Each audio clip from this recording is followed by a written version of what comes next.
News 24 घडामोडी, श्वास चालू घडामोडींचा।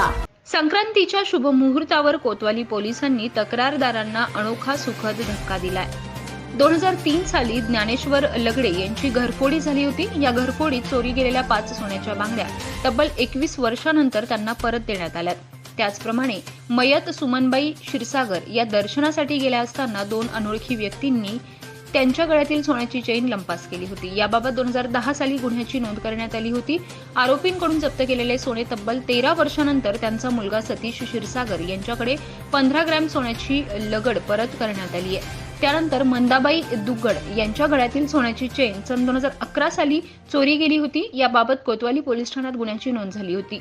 सुमारे 12 वर्षांनंतर त्यांचीही चोरीस गेलेली 6 ग्रॅम वजनाची सोन्याची चेन त्यांना परत करण्यात आली आहे। त्यानंतर आनंद नांदुरकर यांच्या लहान मुलाच्या कानातील सोन्याच्या बाळ्या सन 2015 साली चोरी गेल्या होत्या। सुमारे 8 वर्षांनंतर चोरी गेलेल्या 2 ग्रॅम वजनाच्या कानातील बाळ्या त्यांना परत करण्यात आल्या आहेत। इतक्या जुन्या चोरीतील ऐवज पुन्हा मिळाल्याने काहींच्या डोळ्यात आनंदाश्रू तरळले होते। भरल्या नयनांनी सर्व तक्रारदारांनी आणि त्यांच्या नातेवाईकांनी पोलीस निरीक्षक चंद्रशेखर यादव आणि त्यांच्या सर्व पोलीस कर्मचाऱ्यांचे आभार मानलेत। मध्ये रस्त्याने ओढून नेली होती। मी रडत निघाले तिथून। पोरांनी ऐकलं नाही, मला आणलं इथं। मी म्हणलं नको, मला काहीच करायचं नाही, पण पोरं म्हणले नाही चल। त्यांचे आले। आज सगळ्यांना धन्यवाद। 2012 मध्ये गेले मी, आज 2024 मध्ये मिळाले। समाधान वाटतंय की नाही? फार फार समाधान। सगळ्यांना, तुम्हाला सगळ्यांना धन्यवाद त्याबद्दल। ओके।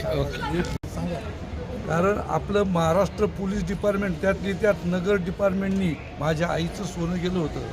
ते आज 23/9ला म्हणजे 8व्या महिन्यात मला ते निकालाचं मला मिळालं सांगितलं त्यांनी।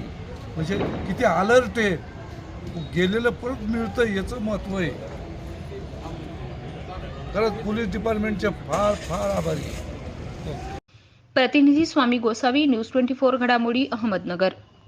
न्यूज 24 घडामोडी, श्वास चालू घडामोडींचा।